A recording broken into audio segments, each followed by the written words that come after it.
Let's take a look at 5 players who are finishing strong. Up next on Fantasy Baseball Today Express.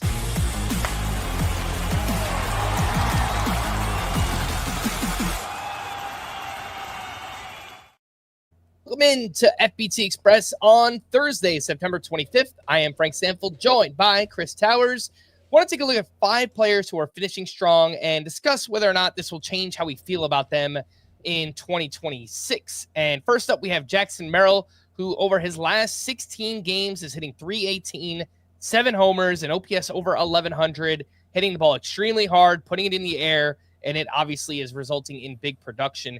Chris, what do you think? Will this change or make you feel better about Jackson Merrill for next season? You know, I was pretty surprised when we were talking about this on the big show that you and Scott seemed to be more down on Jackson Merrill than me, because I still think he should be ranked as like a top 15 outfielder, certainly in roto leagues next season. I know he only stole 1 base, but he's dealt with hamstring and ankle injuries. He also, if you remember back in June, went on the IL with a concussion. He only missed 7 days, but concussions are the kind of thing where even if you're cleared to play, it's not always necessarily that you're 100%.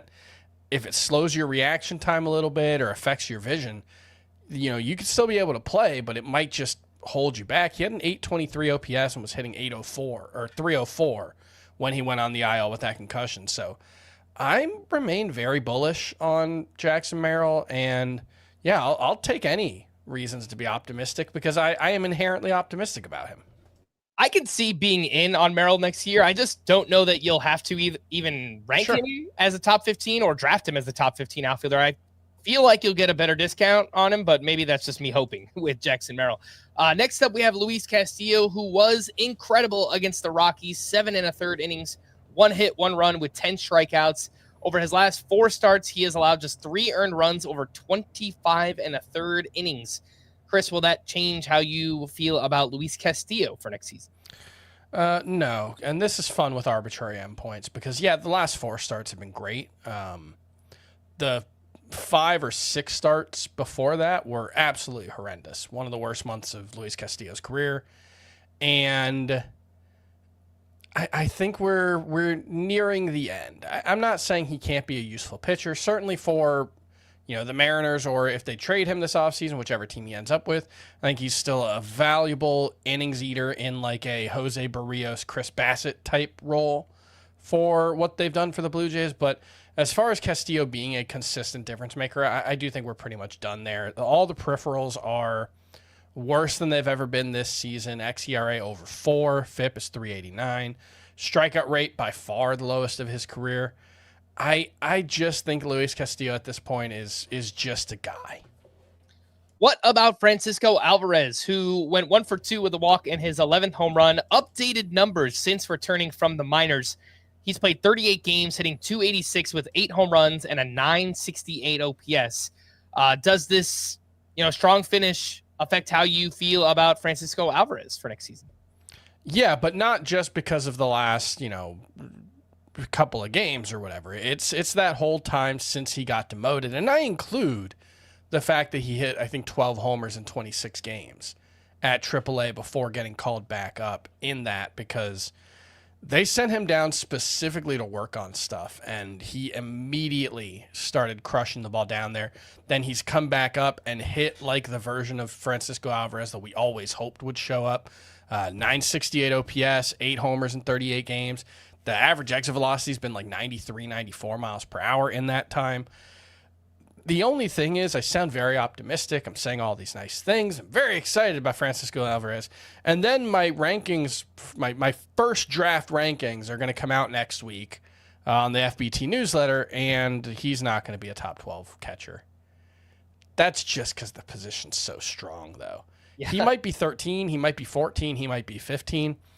Either way, I think Francisco Alvarez is going to be a high priority number 2 catcher for me. If I want to really wait in a 1 catcher league even, I think I'd be okay with him as my starter. I don't think there's going to be that much separating him from the top 12, and he's not going to turn 24 until November of this year. Like, as I think he's younger than Agustin Ramirez. I think he's the same age as Kyle Teal. Like, all these guys who had great rookie seasons, Francisco Alvarez has been around for a while. So I do think there's more room for a breakout than most people think. And as loaded as the position is, it could be even better. Scott pointed this out on the Full Length podcast. There are 3 names who won't even have catcher eligibility to start next season. That's Ivan Herrera, Carter Jensen, and Moises Ballesteros. All of whom could be starters next year. Pretty exciting players in their own right. So it is a real great time for catchers in fantasy baseball. Let's take a quick break, and we'll be back right after this. You can't count on Derek's taunt skills. Oh, Tony, I think it hit the ground. But you can always count on Sundays with the NFL on CBS and Paramount+. Welcome back in FBT Express. We're taking a look at players who are finishing strong here, and that is exactly what Tanner Bibee has done. Clutch start here against the Tigers, 6 innings, 1 run with 5 strikeouts, and over his last 4 outings, it's a 1.30 ERA, a .76 whip, right around a strikeout per inning. He's throwing this cutter harder too, which seems intentional and has led to some success. Chris, will this matter to you for next season with Tanner Bibee? Yes, because I think it takes Tanner Bibee from a guy I wasn't interested in at all last season to someone who I do think should be drafted in most leagues. Like you said, it coincides with the cutter. That's always been pretty much his best swing and miss pitch. Last season, I think it was a 36% whiff rate. This year, it's been more like 30%. But throwing it harder, not necessarily a bad idea because his fastballs have taken a step back this season. And so he needs to figure out something to get that back. The changeup's been very good lately. The cutter's been awesome. I think this does take Tanner Bibee from just a largely non-factor for me in 2026 to someone who probably not as a top 150 pick, but someone who should be drafted in most leagues now. The last name here is Matt Shaw, who went 3 for 4 with his 13th homer and 17th steal here on Wednesday.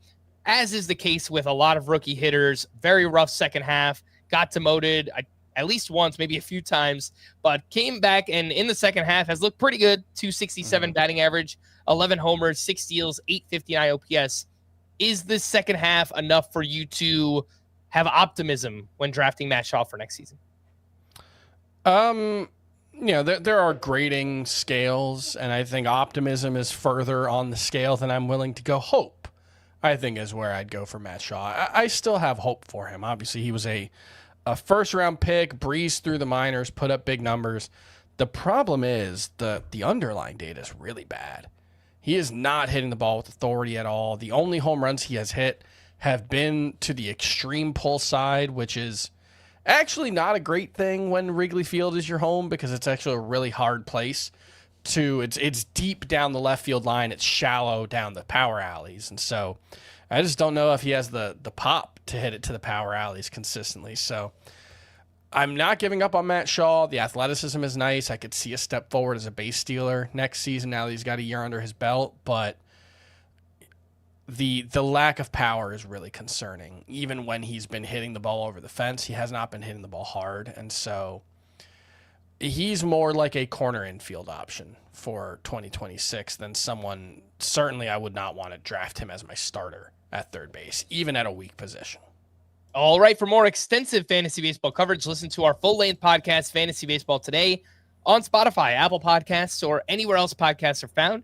Thanks for listening to Fantasy Baseball Today Express, and we will be back again tomorrow. Bye-bye.